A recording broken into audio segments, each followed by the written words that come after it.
All right, good morning and welcome to Coffee Break with Riverside County Child Support Services. My name is Nathan Hartel, Deputy Director, and with me this morning is... My name is Bruce Wagner. I'm the Chief Attorney here at the Department of Child Support Services. Bruce, welcome to episode 6. It's great to be here. This is our season finale. Did you know that? This is the last one for season 1. We've got season 2 coming up in a very short time, but we're rounding out season 1 with a very special guest. So with us this morning is our esteemed director, Kimberly Britt, and we're going to spend some time this morning interviewing her. And as with every episode that we have done, our focus is our customers. Our focus is education and information for the public and for our customers. Today is no different.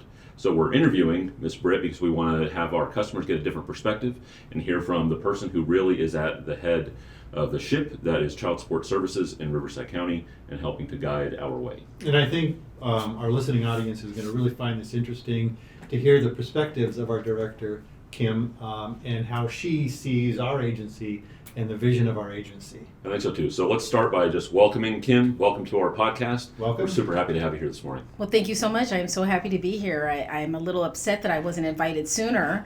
It's episode 6, and I was hoping during episode 1 and 2 and 3 and 4 and 5 that I would get a call, but nobody called me. You were just saved the best. We saved the best for last. It was on purpose, going out on a high note. I appreciate that, and this is great. I have coffee. I had to bring my own coffee. It's coffee break. There was no coffee here. Well, we have our own. Yes. But speaking of coffee, this is where we take our coffee break and we spend a few short minutes, about 15, 20 minutes with the public just to talk about our services, what we do, how we impact the community. And so when our coffee cup is empty, that usually concludes our episode of the podcast. And so this morning we're looking forward to talking to you, just asking you some questions, get your perspective and your ideas on the child support program, our customers, and your thoughts on things. Great. Well, I'm so excited to be here, and I know you have a ton of questions for me, so I'm raring to go, and I'm amped up on coffee, so good. I'm Excellent. good to go. Okay. Well, why don't we start out just by asking you to help our audience get to know you a little bit. So can you just tell us a little bit about yourself, your experience in the child support program, how you came to be the director, maybe just help our audience get to know you a little bit. Absolutely. So I actually started 21 years ago this month with the District Attorney's Office in LA County, and that was the Bureau of Family Support. At the time, that is who oversaw the child support program in Los Angeles County. I started as a child support officer, and I actually had my degree, my undergraduate degree in social work, so I thought, when I applied for this job, I would be a family support officer. So it's a police officer, maybe, I don't know. Family support means helping people, so I was really excited. I applied, got the job, and they immediately sent me over to a call center. And I thought, what is a call center?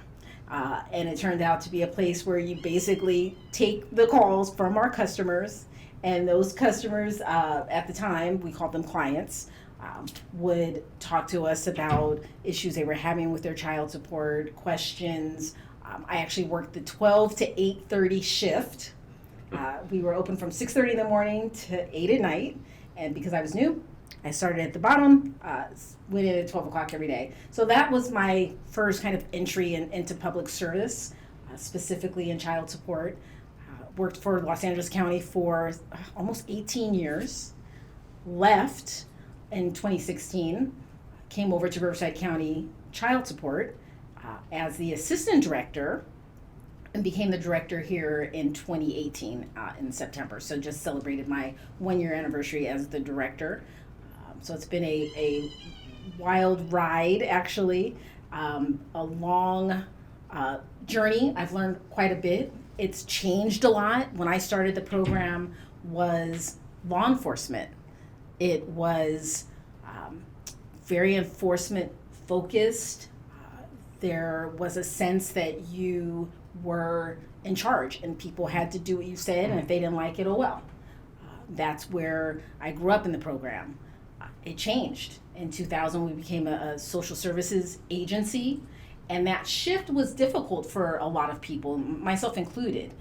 So, like I said, the last 21 years has been different, kind of it has changed the viewpoint, but I've learned a lot, and I'm just so excited to be here in Riverside County, and especially here with you today to share my journey, as well as the vision for the department over the next decade.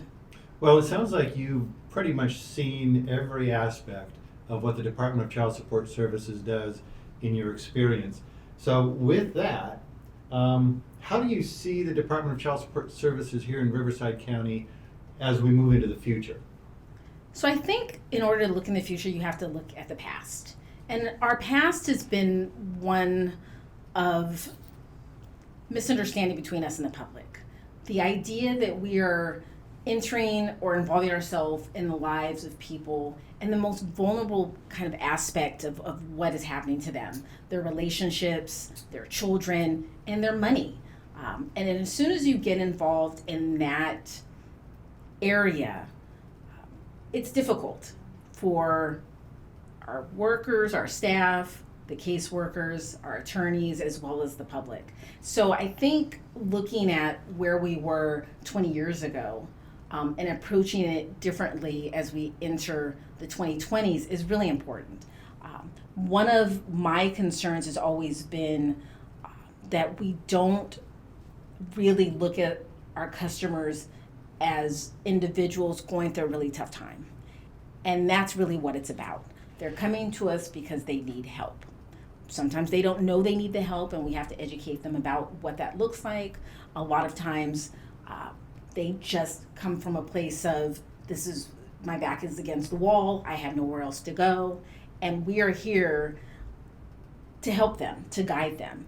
So for me, the vision in the future is to really make everyone feel comfortable coming to us to ask those questions. Recently, I was watching a movie, and it was a comedy, and they basically had a scene where the individual was told to come to an event to win a free TV. And when they got there to get their TV, they were arrested. And it was funny. This guy came to get his free TV, and he got arrested. And it was actually, he was being arrested for non-payment of child support. This was a movie, and this was a movie set in the 80s. And so as I was watching that, I was thinking, do our customers still think that that's the way the child support program looks? Do they think that if they come to our doors, if they call us, that somebody is monitoring them and will arrest them and take them away to some place where people that don't pay their child support go? And I think that is the case for a big part of our population. I think they often share that with their children, that, oh, you know, if you have to deal with child support, there's this negative aspect to us. And to me, that's the biggest part of the program we have to change, because that's not true. Yeah. We're not here to do that. Right. So a couple things strike me when you're talking. You talked about wanting to help our customers, to maybe guide them to know what services we provide. One of the things that we've tried to do with this podcast is be transparent and be honest with our customers. We've put ourselves out there to say, you know, our customers don't always, as much as we want them to, have the best customer service experience. Our last episode, we called it the hot seat, and we fielded some survey comments and questions and suggestions from the public that were a little bit hard to hear. So when you say things like, you know, we're here to help you, we recognize, right, that not every customer is aligning in their thoughts with what you're saying. So our customers are made up primarily of either a parent or a guardian who is paying child support or receiving. So taking into account everything that you just said, kind of your vision for the department, how you want it to be, you know, what would you say to each of those separate customers? The one that is receiving support or is supposed to receive it, maybe isn't, and the one who is supposed to pay it. Is there a message that you would want to leave for each of those customers? Could be a message of encouragement, you know, motivation to support their kids. What comes to mind for you first when you think about each of those people and their role with their children? I truly believe that everyone that's in our program, on our caseload, their parents, their primary goal, regardless of what it looks like, is to care for their child. We are not here to explain how you do that or tell you why you should do that. We know that that's your ultimate goal. So for me, I truly believe the message to both parents is we're not here to take one parent's side over the other. Okay. That's not our goal. Our goal is to help guide you in a very difficult, confusing process. It is not easy to deal with child support. I'm a single parent. I know what it's like to co-parent. I know what it's like to ask those tough questions. The services that we offer are here because they're needed and they're necessary. we are mandated to do certain things. You may not like what we do or how we go about doing it. I want to explain that to you. I want you to understand so that when you leave, you know that although it may not be something you agree with, it's necessary. In terms of encouragement, I truly believe the most encouraging thing for any parent is to know that support for your child, financial support, impacts them not just today, but for the next 18 to 20 years. Yeah. That, if you know that is where the end result will be, and we can help you with that, everybody wins. And I'm all about winning. I know that it's embarrassing, it's uncomfortable to talk about your personal situation. I know that. I also know that we probably have employees that are not as empathetic as they should be. I'm working on that every day. I know that it may feel that they don't hear you. I think the biggest complaint I get from the public, and I read all the emails that I receive, I see the posts on social media, I talk to people in the grocery store, and I tell them I work for child support, so I spend a lot of time standing around answering questions. And I think the biggest complaint I hear is that they didn't get a phone call back, that they didn't feel heard, they didn't get the answer they needed, they had to jump through a lot of hoops. I want to change that because I think it's probably true. I mean, if we're going to be real, and I'm always about let's be real, I think that, yes, if you go to Verizon, you probably get that bad customer service rep who doesn't tell you what they need or they don't give you the phone. We're an agency, but it's a business, and so there's that aspect as well. So the goal is for the customers, our parents, to know that if you're treated badly, call somebody, tell somebody, call me. I'm not giving my phone number here today, but you can call our 866 number. The complaints always come to me. Trust me, I get the complaints. So I think it's definitely important to know that there is an avenue if you don't feel heard, because that's not the type of department we want to have. And both of you know this. We don't want to work in a place where people are being treated badly. Right. So that, and I don't know if I can ramble. I could just talk and talk. It's one of the, and I'm going to let Bruce go in just a second, but it's one of the greatest things about this podcast, though, is what it allows us to do is let our customers and the public know the experience that they should be having. And I love that about this. And I think it's important for the public to know what the director of this agency, how the director of this agency sees the comments that come in, and that she looks at these comments, every single one of these comments, and addresses those, both good and bad. So that's good to hear. And we should have had you on our last podcast when we were talking about. Like I said, I've been knocking on the door for weeks, and they won't answer when they're doing their audio work.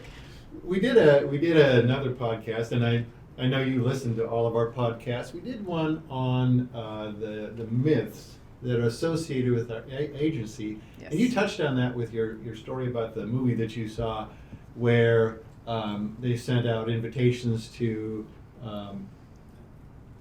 persons who had warrants out against them to bring them in. Is there a myth that you would like to talk about with our listening audience today? I think the biggest myth, and I touched on it, and this is probably the myth I hear the most, that we take sides. So most of our cases, the non-custodial parent, as we're calling, the person that pays support, is typically dad. I think the number is 81% dad. And the idea that we take sides, that we're taking the side of one parent over the other, the person paying support versus the person receiving support. But that goes both ways, because the other parent will say, well, you're taking that person's side. We're not taking sides. This truly is not personal. Personally, the person working your case is not sitting down and saying, I'm going to choose this person over this person. So that to me is the biggest myth. I think the other myth that I hear, not so much anymore, that we are actually collecting money, and then we use that money to actually fund the program in that respect. So mom, for example, will say, well, I didn't get a check. Can't you just send us the check? Can't you just send money? Well, we can't do that. The other parent has to pay. So if the other parent doesn't pay, we can't send you a check. And so that part, I think, confuses individuals. There's no pot of money. We are solely supported through the payments through the other parent, the parent paying support. So that's a huge myth. What do you, and I'm going to ask you the question. I'm mixing it up, see? We're ready for this. So those are the myths I get, and that's 21 years, and we all are in the 20-year mark of being in this program. We all started very young. I was the youngest. I was in middle school when I started working here. And 20 years later, here I am. Anyway, so what is the myth you hear the most? I think one of the myths that I hear the most is that, hear it in the sense of customer feedback in writing and surveys, hear it from staff talking about their interactions with customers.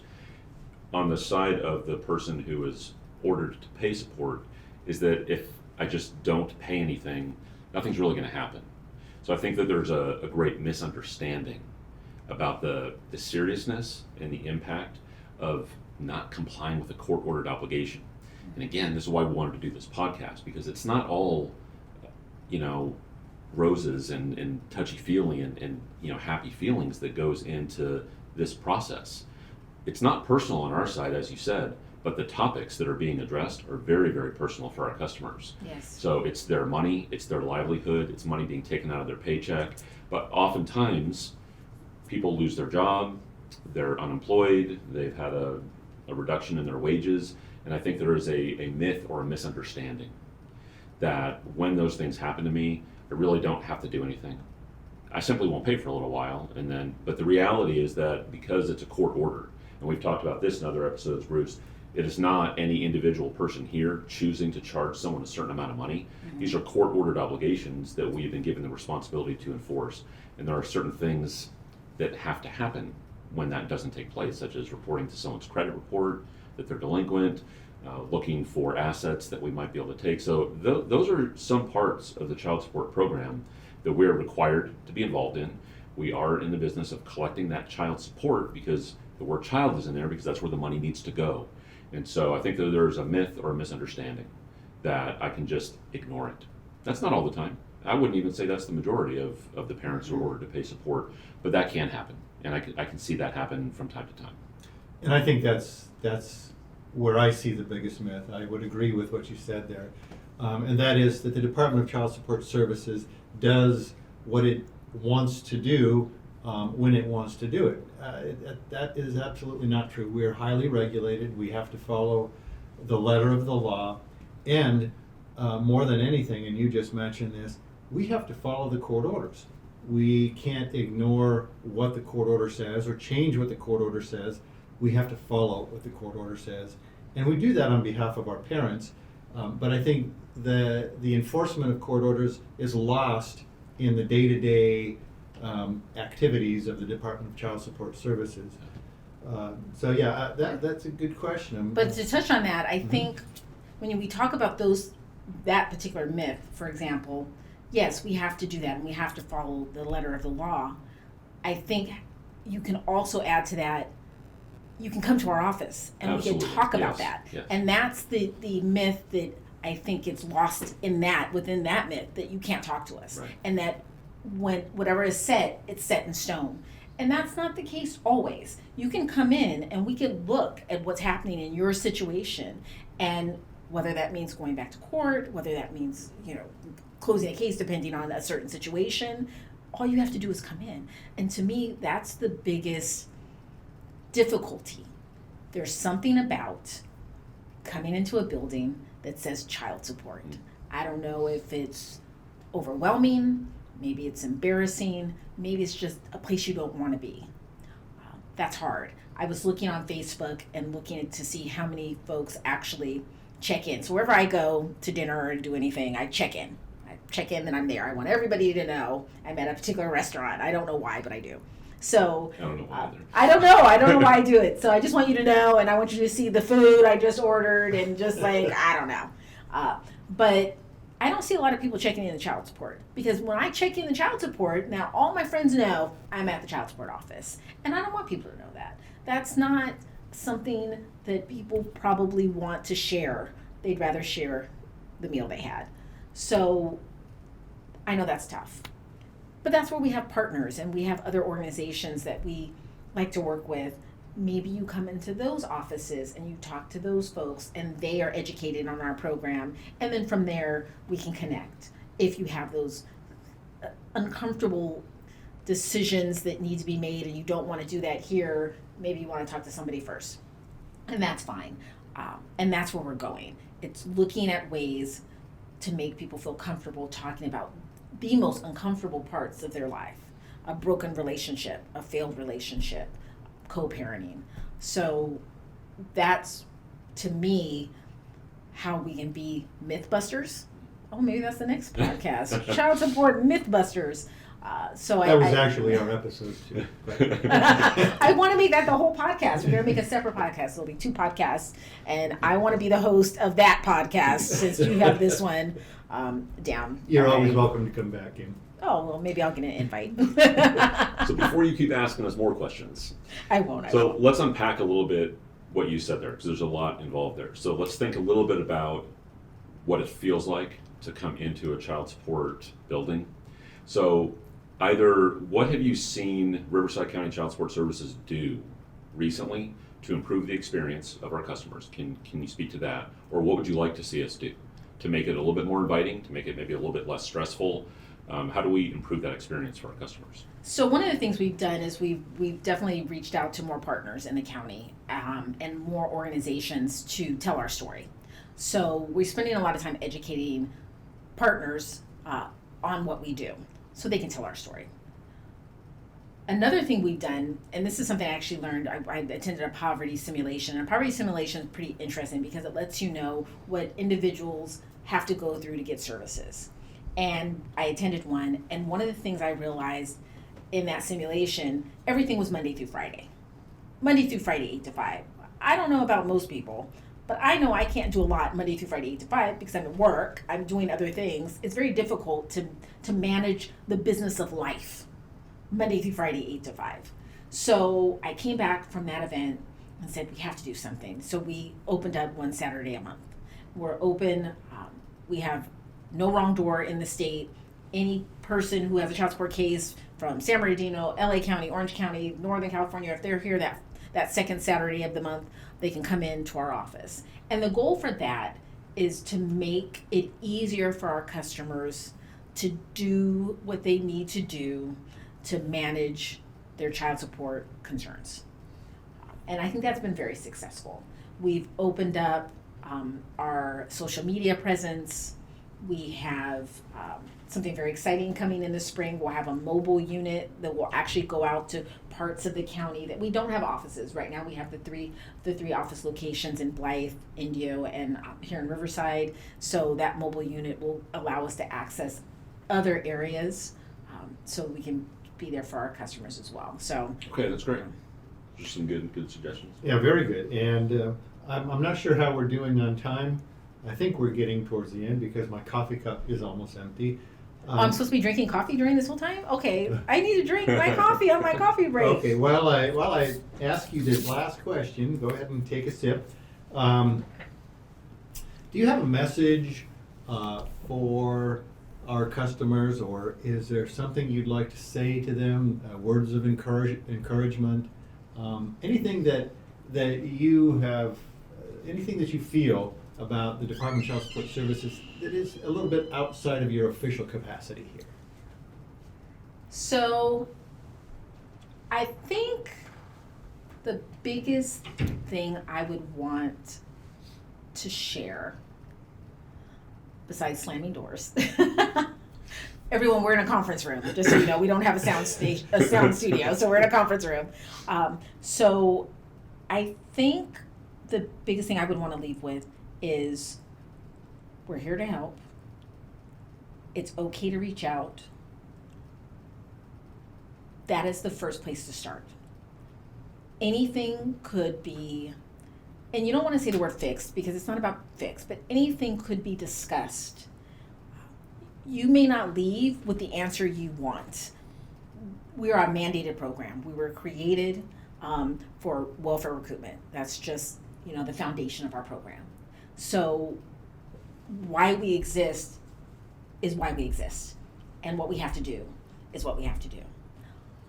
But our door is open to answer your questions, to make you understand or help you. And I don't want to say make, because that's not the right word. To help you understand the process. I have seen people go to court, attend a hearing, leave court, come right into our reception area and say, what just happened?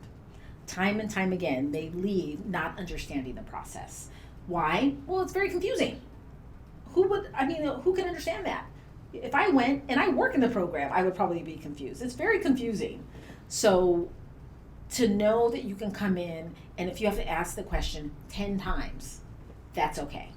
If you have to call again and we still have to answer, that's okay. And that to me is where I want to get. My encouraging word would be, don't feel overwhelmed. It's overwhelming. Don't feel overwhelmed. We are full, agency here to help you with that. And it's not embarrassing. It's nothing to be ashamed about. Like I said, I'm a single parent.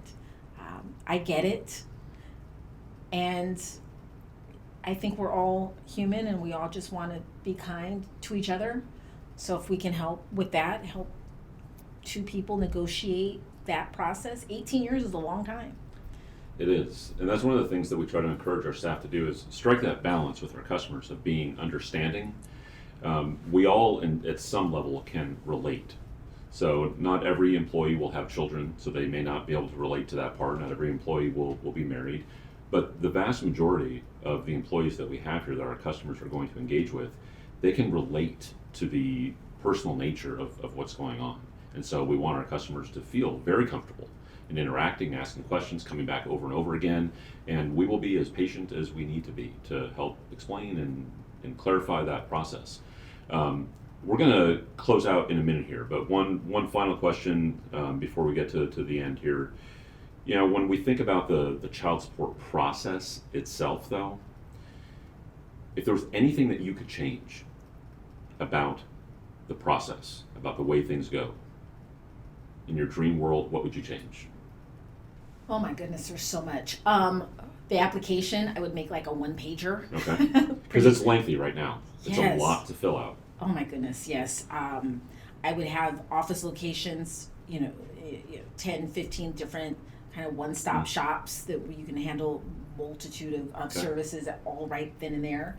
I would love to have offices open every weekend, late hours, past 5 o'clock would be the dream. I think there's so many things I could go on and on. One thing, and this part, I think we're at a place, it'll be 2020, and we're really at this kind of point where we're looking at, paying your child support. There's this check or this deposit, and I think there's so many ways in which child support could in fact be paid through in-kind services, whether that's an Amazon wish list or something. This is dream stuff, everyone. Right. This is a state program. So This is what you want to change. Yeah. If I could change it and I'm at home and Sure. I'm making decisions about changing a federal program, that would be one of the things that I would love, that you could do this wish list thing and you can say, well, I'm going to send, these tennis shoes and these jeans and Diapers. And, oh my goodness. And I think a lot of parents would appreciate that. People need diapers, babies need diapers, yes. So I think people would appreciate that option. I think we need more options. I think it's really it's so strict in the sense that it's either this way or that way, and that's it. And I think the options in this day and age, especially for the next generation, are key, are so key. In terms of changing this podcast, which you did not ask me, No, what I I would do, didn't. I would add my avatar to the cover page. But if not, I think our producer over here, Marquise Howard, can add my avatar to the episode notes. And he's nodding his head yes. So I sure could. He doesn't have a choice, by the way. So yes. So right. that is. Well, I wanted to ask you that question because I want the public, our listeners, to know that our agency is one that's very interested in looking for creative, new, innovative ways of delivering our services. And that I know that you are constantly thinking about how to change things, how to make things better. We all are, and that really is where we're coming from, is a place of trying to make things as streamlined and efficient and customer centric as we possibly can for those that we serve. And I think it's good to hear that you have this vision and you have this desire to make things easy for the public, to make it an agency that people are comfortable coming to with their questions anytime. And you have set a tone here since you've been here that I think it gives us a great foundation as we move into the future to make this agency, the Department of Child Support Services, one of the best in the county. And I certainly believe that. In the state. Yeah. Yeah, right? No, the state. Absolutely. Taking over the world. That's right. And so we know how extremely busy you are, and we see that firsthand. And we really appreciate you coming in to talk to us and to talk to our customers by way of our podcast. We do, and so here's how we're going to close out our episode, is by asking you, what is the most rewarding part of your job? The most rewarding part is working with you two. Oh my goodness. That goes No. without saying. I'm So- not reading that line. You gave me that line. I'm not reading that. This is a good place to stop the podcast. Bruce gave you that one. No, I think, and this is true. The most rewarding part is when I run into a customer somewhere, not in the office, just sharing where I work, and they tell this amazing story about how child support changed their life. Whether that meant that they could send their kids to a particular school, or when they turned 16, they were able to help them with a car. They were able to upgrade from a 1-bedroom to a 2-bedroom. Those little snippets, those little stories just change everything I'm doing that day, because I know that we've touched somebody's life. How that looks for each family is different, but they always are willing to share. It just makes me so proud to work here. Every employee here is so dedicated, and to see them with our customers is just does my heart good. So. That's great. Well, thank you for sharing that, and thank you very much for taking time out of your day to talk to Bruce and I and our listeners. We appreciate it. Well, thank you for having me, and I look forward to my next invite for Season 2, Episode 1. Season 2. All right. Well, Bruce, my coffee cup is empty. And so is mine. All right. And mine is, I was talking, so I didn't So you get a didn't chance drink to much. drink Well, mine. But it's cold. Your coffee is cold. And Here it's we go. drinkable. We'll take that. Cold or empty. All right. So this concludes our final episode of Season 1. So for our listeners, please remember to subscribe to our podcast. You can get more information about our services at riversidechildsupport.com. You can call us at 866-901-3212. Our office hours are listed on the website. We are open the second Saturday of every month with limited availability at additional locations found on our event calendar on our website. Please follow us on Facebook, Instagram, Twitter for the latest happenings at Riverside Child Support Services. And don't forget to check the podcast notes for specific topics discussed throughout today's episode. Thank you very much.